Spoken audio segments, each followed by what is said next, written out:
Want to welcome you once again to Curiosity, Not Judgment. My name is Birga. And I'm Gary.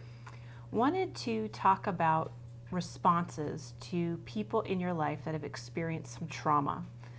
And this is in some ways a continuation of a conversation we began a few episodes ago as we were talking about our respective diagnoses and journeys with cancer.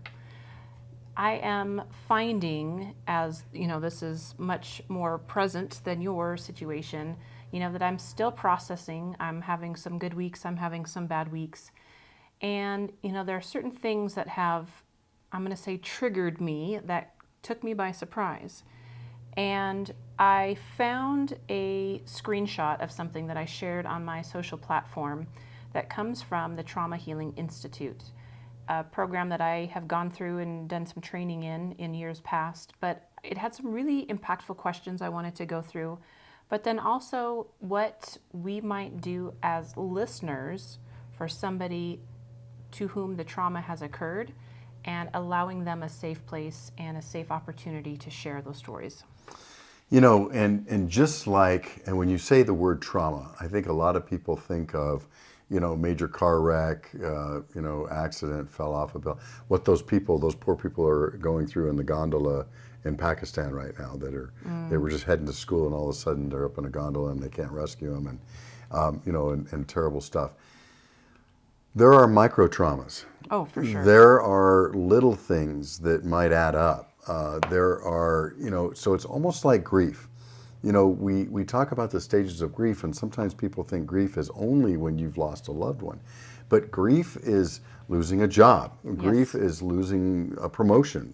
Grief is something has changed in your life, and you have to honor the fact that you're going through a process for the loss. Yes. It could be losing a quarter, right? I don't want to minimize this, but the point is there are big traumas. Certainly there are. Mm-hmm. Capital T traumas. Capital T traumas. I love that. There's medium kind of traumas and there's micro traumas. And there's micro traumas that add up to traumatic experiences. Yes. And so I think that we have to understand that the world around us, people are kind of going through some sort of trauma, whether it's small, large, ongoing, chronic, or acute, all the time. Mm-hmm. So these questions are not just useful if someone's been diagnosed with cancer. Right. These questions can be useful if your fourth grader lost their best friend in a fight, or their best friend moved away, or they moved away, or argued with them, or something. And I think that's a key to this. But I love the questions, and I loved. The follow-on to that was just how to be a safe listener with this, which is something you've been going through a lot, and we've all had experiences with. And so I thought it was going to be a really good topic. Yeah, thank you. I want to give just about 2 minutes worth of background, just because you brought something up that really has spurred remembrance in me. So I went, as I indicated at the beginning intro here, that I went through this training process with the Trauma Healing Institute, and part of the process of becoming trained to be a facilitator is you have to actually go through the coursework and you have to participate and be, an attendee of a workshop. And I knew going into it that I had some capital T traumas that had happened over the last couple of years. My daughters had been involved in a very serious accident. There was a very serious international incident with my husband, which sounds like he's a spy. He's not.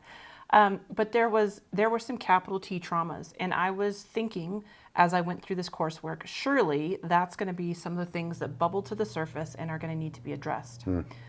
What I was not prepared for as I went through this and the various exercises that they have you participate in was my job instability was what came forward. And as you said something just a few minutes ago about kind of that recurrent cycle of micro traumas that happened, that ended up being more impactful and more kind of emotionally daunting for me than I ever would have realized. Yeah. I had left the radio industry at one point and then had spent the next several years kind of bouncing from nonprofit to nonprofit to nonprofit as one organization after another ran out of funding. And it was this place of instability, of insecurity, not knowing what the next 6 months would hold, let alone the next year. And so I was shocked by that just recurrent theme of job fluctuation that amounted to a trauma for me. So I bring that up simply to say you're spot on with your analysis. It doesn't have to just be those, major life-altering events. It can be a series of smaller events that really add up and take its toll. Yeah, and then how do we help people? And I think, look, part of the whole premise of curiosity, not judgment, is to get out of our own selves and think about others. Yes. Which, by the way, in my personal experience, I can't speak for everyone, is where I find my true joy. It's where I find meaning in life, is when I get out of my own head and because I know my own problems and I recycle them all the time. But trying to help others and thinking of others has been a really key to my current state of bliss as it is. And so I think that's been the whole premise of curiosity, not judgment. Yeah. And this is a great tool because sometimes it's harder to do than to say. Sure. How do you go sit with someone who's just been through a trauma? What do you say to them? What do you do? Yeah. Well, just your motivation to want to help, to be for them, to want to help them through it is a good start. And then the second part of that is, what do you do when you get there? Yeah. And I think these 3 questions are a great tool that we can have. Kind of like, the 20 things to say to your kids as they're going to bed to build them up every night or something. Things that, you want to do as a parent, but maybe you just haven't heard about the right way to do it. Yeah. Well, so you've alluded to the 3 questions. Yep. I'll just read them. So they preface this with the headline, 3 questions to ask someone who is hurting. So number 1, what happened? Second one, how did it make you feel? And then lastly, what was the hardest part for you? As I sit on that for a moment, if someone would have approached me with those questions, I think I would have surprised myself and the person with the answer. Because what surprised me the most in the last 10 days or so was a reaction that I had had to some responses that folks gave when I shared, results of a PET scan. And I was so surprised by my own reaction, and I didn't even understand it in myself, let alone to explain it to someone else. So I think these are great questions, and you also have to allow the person the time to even think through how they might answer.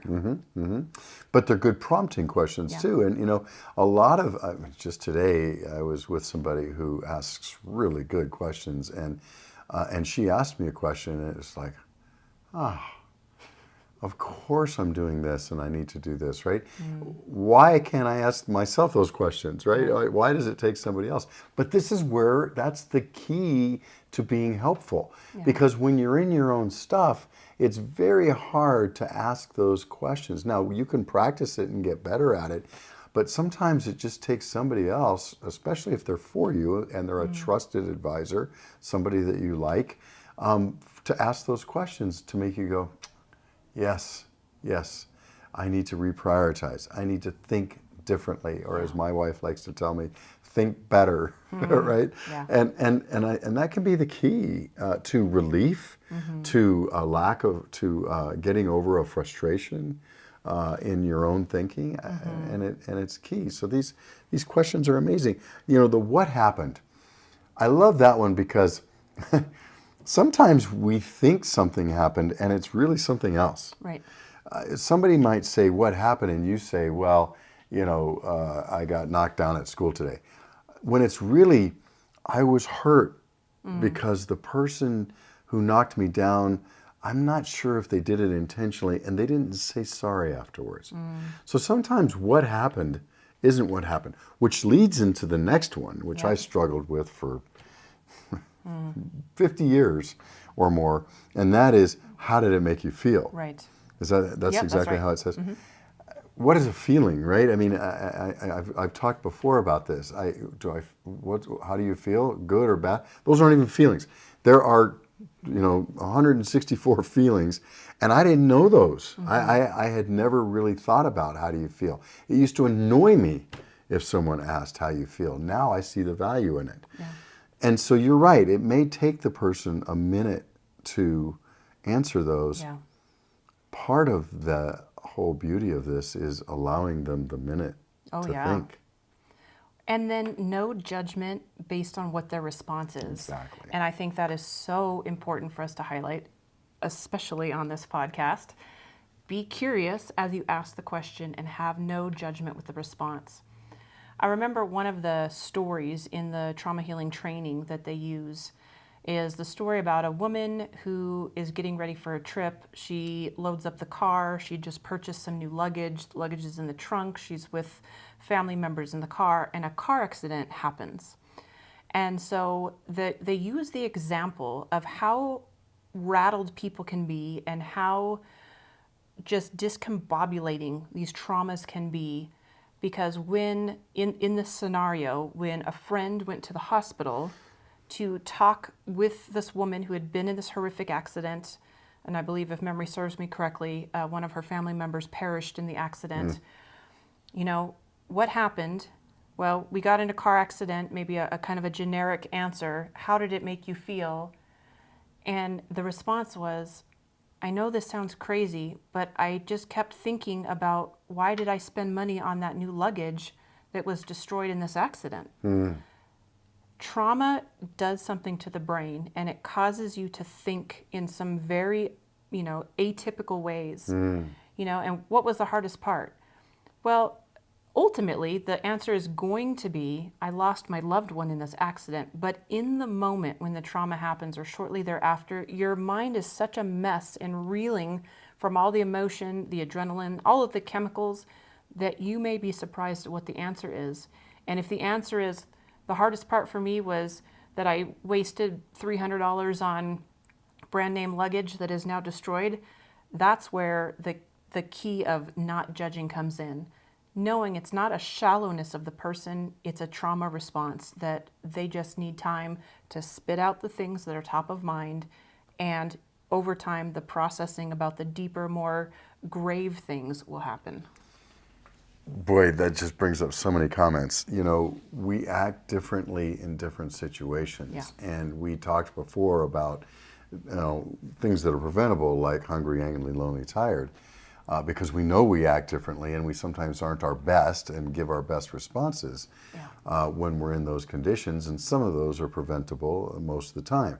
This one's not. And so giving people grace that they have just been through a trauma, when they say some odd things, is interesting. I think I've related the story here before. My dad came over after my wife died. And he had gone through that before at a very similar age of his wife at the time. But he asked me how I was doing, and I said, fine, I guess. And he goes, you're not the best judge of how you're doing right now. And I thought, that is so wise, because I was not. Now, this was weeks later. Yeah. So depending on the size of the trauma and the amount of processing necessary, it could be a long time before your brain is doing well with respect to anything, or especially about that incident. And I think, and I know this is true for me, I experienced the fact that I had the physical conscious thought that I cannot process this all at once. Yes. I'm going to have to take a slice of it, process it, cry, grieve, do whatever, and then back it off again. And I remember being deathly afraid that I might get into a situation where I couldn't stop it. I could not stop feeling, which is one of the reasons I was reacting badly to people saying, how are you feeling? Right. Because I didn't understand the importance of that yet. And I was sitting there going, I don't want to feel, or I only want to feel a little bit. Yeah. Because I had a sense that I couldn't do the whole thing at once. Yeah. And so we need to be sensitive to people. Absolutely. After a post-trauma, give them grace as to what their answer is, don't judge, and help them through the processing, whatever that looks like. Yeah. I'm going to deviate a little bit, but you've just brought something to my memory, and I hope it fits in the context of this conversation. I think it does. But I feel like I've come to the point where I really hate the question, how are you doing? I feel that in so many circumstances, it's insincere from the asker, and it's almost always insincere from the person who's answering. And I have so rebelled against the notion of answering fine or good, because seldom is that really the answer, that I've found myself maybe even skewing pessimistic just to have something genuine to say. And I had this encounter with a woman at the park, I think it was yesterday or the day prior. And she knew about my cancer diagnosis, and I would meet up with her as we're walking our dogs. And she said, how you doing? And I said, well, I'm not sleeping so great. I've got these head injuries. It's uncomfortable. So, just not great sleep and blah, blah, blah. So it said something not super uplifting, right? I walked away from that encounter and I thought to myself, not once did I stop to think, how is she doing? I didn't bother to ask. I was so concentrating on being genuine with my response and being real that I just dismissed the person with whom I was interacting. And I was really upset with myself on the way home.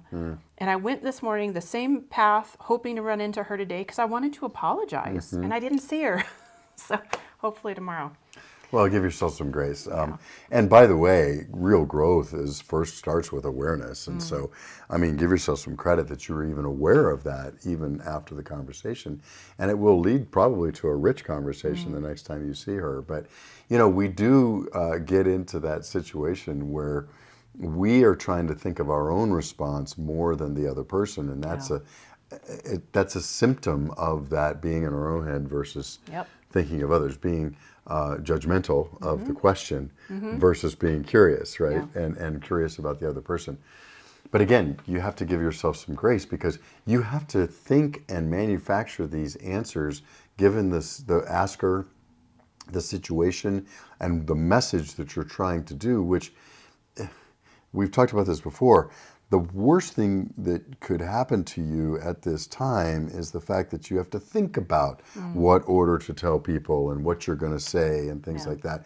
And it's difficult to be real because there are the considerations of the people around you and what their reactions are going to be. And sometimes real is too much, and sometimes real is not enough. Right. It's like, wait a minute, no, you need to be more upset. I'm not right now. In these 5 seconds, I'm okay. Yeah. I really am okay in these 5 seconds. Yeah. You want to bring me down, I suppose you could, but in these 5 seconds, I'm okay. And so that comes back to the no judgment, right? It's okay if someone says I'm okay, even though they've been through something really traumatic recently. Maybe in those 5 seconds they are. Maybe they're coming into a process of being able to live in the present for a little bit, and either metering their grief, like we were talking about earlier, or for some other reason. And we should be okay with that. We should be okay with where people are on their own journey. Or just, accept and, look for the best, I suppose, in an engagement, even if the answer is not what you were anticipating or even not what you wanted. Maybe you want a degree of realness and you just get okay as an answer, because I found myself having to really watch what I say and to whom I say it based on what I have to go into next, because I don't want to open the floodgates, because there's times I know I'm on the cusp of a breakdown.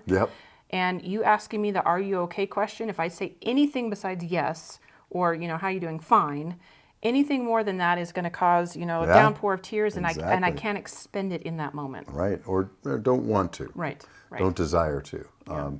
Sometimes it happens and it's a good thing anyway, but you go in there with saying no. Now, the funny part about that whole story with your friend in the park, your acquaintance in the park, is that she may have walked away going, wow, I'm so happy. It fills me with joy that she can be real with me. Well, I hope so. That might have been her total thought. I hope so. We don't know. Yeah, that's true. So we don't want to spin our own selves up with what other people are thinking too, unless we're in the ability to ask, right? And then we can't judge anyway, right? Yeah. So anyway. Well, I just appreciate her grace in asking the question in the first place, and so I hope I get the opportunity to ask her back. Exactly. How are you? Yeah, for sure. Well, I wanted to touch on some of the promises, so to speak, that we can initiate as a listener, as an active listener to somebody's story. And so I want to read through this list. I think you and I both have some strong feelings about a few of these, but I'm just going to read them as they are stated. And again, this is produced by the Trauma Healing Institute. So, I will listen to understand. I will keep what you share private. I will not minimize your pain. I will not compare your pain with my own. I will not give quick solutions, and I will listen again when you want to share more. Yeah, you could almost do a whole nother podcast on these. Maybe we will. But, initial reactions, listen to understand. That was one of the 7 habits of highly effective people that Covey said, is to listen to understand rather than to be understood. Or to respond. Exactly. Yeah. Or to respond. Yeah. And so, and I think that trying to, and you can promise that to someone, but we all know we have our own running agendas in our own heads. Sure. And so, the reaction I have to this is, I'm going to do my best to do these things. Right. Not that I'm going to promise to do these things. Or that you'll do them perfectly. Exactly. Yeah. And so some people take that word promise to mean you're going to be perfect, and I'm not going to commit to that. Yeah. But I'm here for you, and this is my intent. Yeah. I'm going to listen to understand. And the second one is interesting also. I promise to keep this confidential. I come from a space where that's a given. I shouldn't even have to say it out loud. It's almost offensive that you would say it out loud, or that I would need to say it out loud. But I understand that in this day and age, with social media and sharing things, that maybe that needs to be said. Yeah, there really could be so much more said to any of these, but in interest of time, we'll finish the list, and maybe we will do a follow-up, Yeah. because I think this is some really rich conversation. The next one, I will not minimize your pain. And the follow-up to that, the companion to that, I will not compare your pain with my own. And I think that's where you and I have had a lot of dialogue about what happens when you are announcing a situation. You announce the loss of someone you love to your network. You announce the diagnosis that you've received, and how sometimes that maybe the intentions are good, but the response comes back, oh, I know exactly how you feel. No one knows exactly how you feel. And, it should be, my mother used to say common sense isn't. So I was about to say something silly, but it should be common sense that you don't know how someone feels. How could you? It's almost like by definition, we should know and have a grasp that we don't know how someone feels. And so, and everybody's experiences are different, and everybody's responses to those experiences are different. Yes. So even if you had the exact same thing happen to you, Right. you don't know how that person feels, because you were a different age, you were a different mindset, you're a different place on your journey, you were Yeah. a different this, that, you were wearing, bright colored clothes that day, or, dull. Sure. Any number of things. And so it's almost impossible. And so just that should be stricken from the vocabulary. Yeah. That sounds judgmental. You might want to consider whether to say that or not, because I'm not sure it's ever appropriate. Right. And oftentimes the comparisons are not just the same in nature. Someone losing a pet is not the same as someone losing a spouse. Someone being diagnosed with, a form of cancer is not the same as someone else in a very different situation, where a medical situation may lead to an amputation. These situations have so many different components to them.